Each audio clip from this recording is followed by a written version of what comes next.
کچھ تاریخ نگاروں نے بتایا امام علی مقام جسم کو یوں سمیٹتے تھے، کربلا کے میدان میں سمیٹتے تھے۔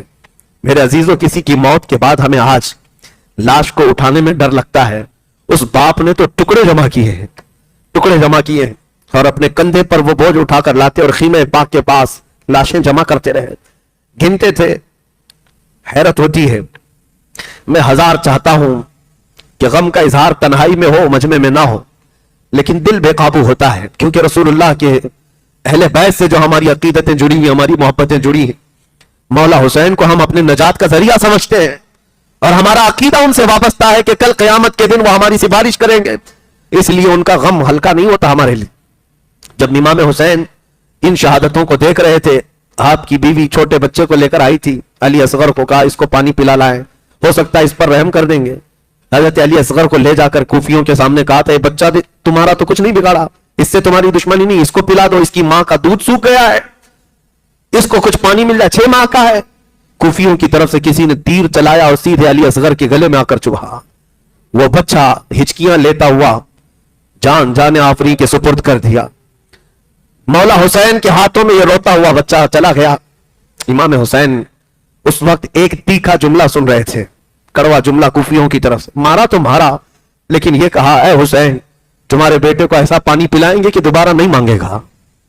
اور صحیح میں امام حسین خون میں لت پت اپنے چھوٹے بچے کو سینے سے لگائے ہوئے واپس آ رہے تھے، اور بچہ جب خاموش تھا تو بیویوں کو یہ لگ رہا تھا کہ پانی پلا دیا گیا ہوگا۔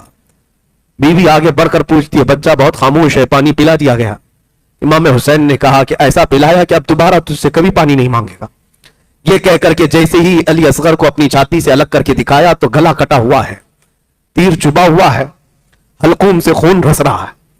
بیبیاں تمہارے صبر پر ہماری زندگیاں قربان، ہم میں سے کوئی تمہارے قدموں تک نہیں پہنچ سکتا۔ تو انہوں نے جو صبر کا مظاہرہ کربلا کے میدان میں کیا ہے، اے رسول اللہ کے خاندان کی بیبیوں، سلام ہو تمہاری آنچلوں پر، سلام ہو تمہاری عزت و اطہار پر۔ ہم میں سے ہماری زندگیاں تمہارے اس عزم کے 1/5 حصے کو بھی نہیں پہنچ سکتے۔ اس چھوٹے بچے کو بھی لٹا دیا گیا۔ اس شام غریبہ کو یاد کرتے ہیں۔ آج عاشورہ کا دن ہے، آج عاشورہ کا دن ہے امام علی مقام کے لیے، اسی لیے شاعر نے کہا ہے کہ کربلا کا خونی منظر ہے، فاطمہ کے لاڈلے کا آخری دیدار ہے، حشر کا ہنگامہ بپا ہے میان اہل بیت، فاطمہ کے لاڈلے کا آخری دیدار ہے، حشر کا ہنگامہ برپا ہے میان اہل بیت۔ امام علی مقام نے دیکھا یکے بعد دیگرے میرے بھائی گئے، میرے عباس کے بازو کاٹے، میرے بچے کو انہوں نے حلق سے چھلنی کر کے مار دیا، علی اکبر کو بھی شہید کیا، قاسم کو بھی شہید کیا، بچا کوئی نہیں تھا۔ ایک زین العابدین بستر سے اٹھ بیٹھا، جوان شہزادہ کہنے لگا بابا جان میں جاتا ہوں۔ امام علی مقام نے ماتھا چوما، کہا زین العابدین تو بھی جائے گا تو میری نسل کس سے چلے گی؟ تجھے زندہ رہنا ہے، اور اگر میرے موت کے بعد بتا ان بیبیوں کو کون دیکھے گا؟ میرے گھر تو ابھی کوئی مرد بچا نہیں، کون جوان ہے جو ان کا سہارا ہوگا؟ لٹا دیا بستر پر، تم آرام کرو۔ مولا زین العابدین سجاد کی قربانیوں کو بھی میں محسوس کرتا ہوں میرے عزیزوں۔ امام زین العابدین جو کربلا کے میدان میں لیٹے لیٹے دیکھتے تھے، جانتے ہو ان کی زندگی کیسی ہو گئی تھی؟ کربلا کے بعد جب یہ مدینے واپس گئے تھے تو کبھی بھی کسی قصاب کی دکان کے پاس کھڑے ہوتے تو رونے لگ جاتے تھے۔ کھلا گوشت دیکھتے، کوئی کسائی جو گوشت بیچتا تھا، امام زین العابدین آتے تھے تو جلدی چادر ڈال دیتے گوشت پر۔ لوگ پوچھتے کیوں؟ کہا وہ جو امام آ رہے ہیں نا، اب یہ کچا گوشت دیکھیں گے رونے لگ جاتے ہیں، رونے لگ جاتے ہیں، کیونکہ انہوں نے اپنے گھر کے گوشت کے ٹکڑوں کو دیکھا تھا۔ ان کی زندگی ایسی ہو گئی تھی۔ امام زین العابدین نے ایک بار ایک کسائی کو بلایا اور پوچھا تم جانوروں کو کیسے ذبح کرتے ہو؟ کہا قبلہ رخ لٹاتے ہیں، پانی پلاتے ہیں، پڑھتے ہیں اور پھر ذبح کرتے ہیں۔ چیخ ماری اور کہا دنیا والے جانوروں کو پانی پلا کر ذبح کرتے ہیں، میرے باپ کو کوفیوں نے 3 دن کی پیاس کے بعد ذبح کیا تھا، میرے گھر والوں کو 3 دن کی پیاس کے بعد ذبح کیا تھا۔ ہر قربان ہونے والا جانور پانی پی کر کے ذبح ہوتا ہے۔ رسول اللہ کے گھر کا شہزادہ بغیر پانی پیے دنیا سے گیا۔ یہ امام زین العابدین کی زندگی کا حال تھا۔ عزیزان گرامی وقار، غم ان کا حق تھا۔ کئی مرتبہ مدینے والے ان کے پاس آتے اور ان کو ہنسانے کے لیے کوئی باتیں کہتے ہیں، آپ ہنستے نہیں، زندگی بھر کسی نے آپ کو ہنستے ہوئے نہیں دیکھا۔ لوگ کہتے غم ہو گیا، کبھی تو مسکرائیں۔ امام زین العابدین کہتے